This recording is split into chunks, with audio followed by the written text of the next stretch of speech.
Kishwar Desai, thank you so much for being with us today. Thank you.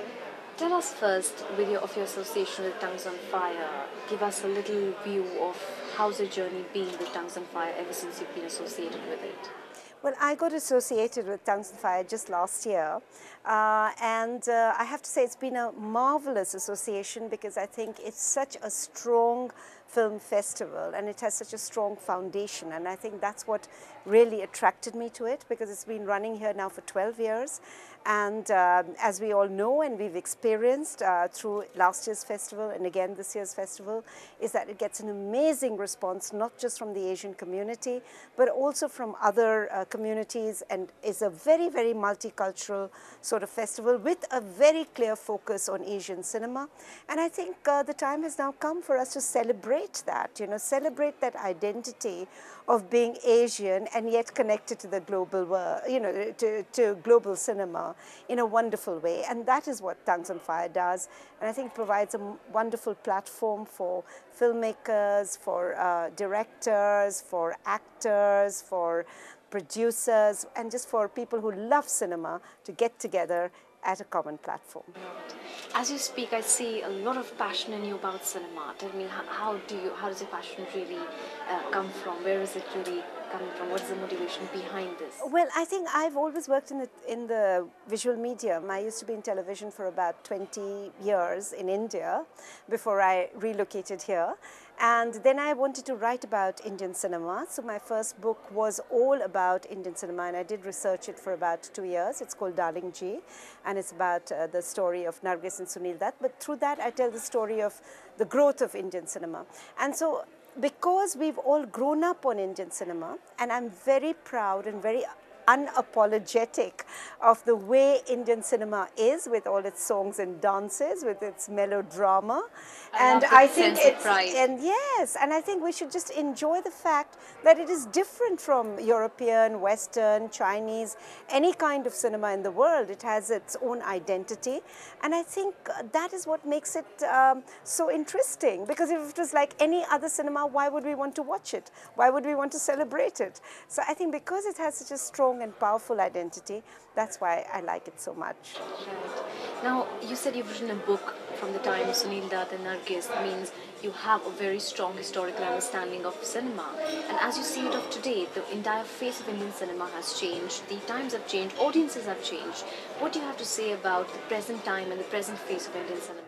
Very exciting. I think every phase of Indian cinema has been extremely exciting because it has moved, it has changed, it has been so contemporary, it has always spoken about contemporary subjects, it has always tackled very difficult subjects, and it has also kept, people entertained. It's not been, there has been of course parallel cinema also, what we call parallel cinema, but which has now got very much integrated into the mainstream. What is happening now with current Asian cinema, which I think is very exciting, with a young crop of directors, producers, actors, is that they're pushing the boundaries, but within that same genre. So you're still keeping your larger than life characters, you're still keeping your dishum dishum, and you're still keeping your song and dance and things like that, but you're tackling some very interesting issues which make this cinema extremely exciting, very contemporary,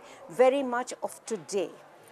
Right. I think I would like to add that the entire genre of independent filmmaking has taken forte, which is sort of helping new issues to be addressed. Yes.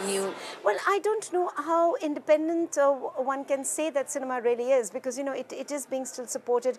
Earlier, as we know, there used to be money which was privately financed through sometimes the underworld and the mafia and things like that was involved.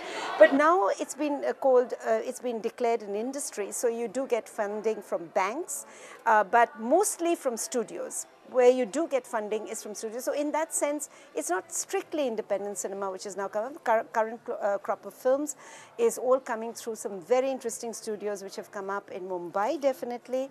But yes, there is independent cinema coming out of Pakistan, Bangladesh, Afghanistan, Sri Lanka, who do not have a studio system, which is evolving in Mumbai.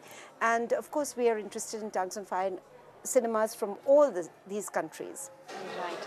Now, how do you see the scope of Indian cinema going globally? And when I say globally, means trying to sort of get the attention of the non-diasporic audiences in addition to the diasporic audiences. Do you see how good is the scope of Indian cinema there? I think it's fantastic because, you know, what has happened recently is I have had a lot of friends based in London who want to know how can they go and make a film in India? How can they come and act in a film in India?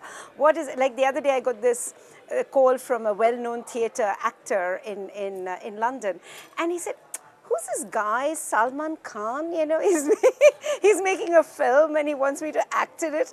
And I said, you know, you don't have to ask questions like that. Because when Salman Khan offers you a role, you just take it. You know, you don't think twice because he is one of the biggest. And so that is happening. You know, there are lots of collaborative efforts happening right now in London, in the US. So I think people have begun to realize that, like Chinese cinema, Indian cinema has its own genre, and it's about time they accepted that and plugged into it, because there's a huge audience waiting out there, and it's going to be very interesting to see now, I think, where we are at the kind of cinema which now comes through all these collaborative efforts which are now going on. Right. Since you mentioned collaborative efforts, I just want to get your view on Slumdog Millionaire.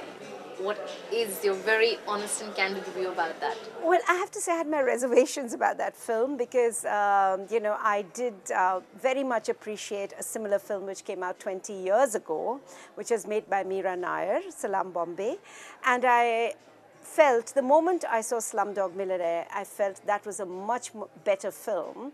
I've always admired Meera, but I thought that was probably her best film to date. Monsoon Wedding was good, but I think Salam Bombay took this issue of slum children, and she worked with very raw, inexperienced actors right off the streets. She trained them. So a lot of the things which Slumdog Millionaire did, which people thought was happening for the first time, was actually not true, because Meera had actually done all of that. So I also thought the script was better. It was a film which was much harder hitting, but somehow I also think that because it was done, sorry to say this, but by a British director, it got, and probably the timing was just right, it got this sort of attention that possibly Meera's film did not get. Though it was very well received, critically acclaimed, but I think it's about time people really looked at it again and realized that Slumdog may not have been, you know, all the accolades and all the suggestions which were made about Slumdog as a path-breaking film actually to some extent were incorrect, because many of those things had already been done in Meera's film. Finally, where do you see Tongues on Fire going in the next 2 years? Up, up, up. I think it's been such a fantastic festival because we managed to get Abhishek, we managed to get Jaya Ji to come, Jaya Bachchan to come, Shyam Benegal is here, Sharmila Tagore is here. Plus, we have actors coming from Sri Lanka, we have Bangladeshi films, Afghanistani films, etc. So I think with this sort of a buzz around the festival, it's just going to do better and better, and I think people are really going to look forward to next year's festival, and we have lots planned for it already. We can call it a truly global Asian film festival. I think so, and I think the identity of it is this year becoming really strong because it has been rebranded as London's Asian Film Festival. It's a festival which belongs to London, and thereby, by having established that, I think we have created, as Tongues on Fire has done over the years, but created very solidly a space for it, which I think it's just going to grow and grow and grow. On that optimistic note, thank you so much, Kishwar Desai. It's a pleasure to have had you here. Thank you so much for having me.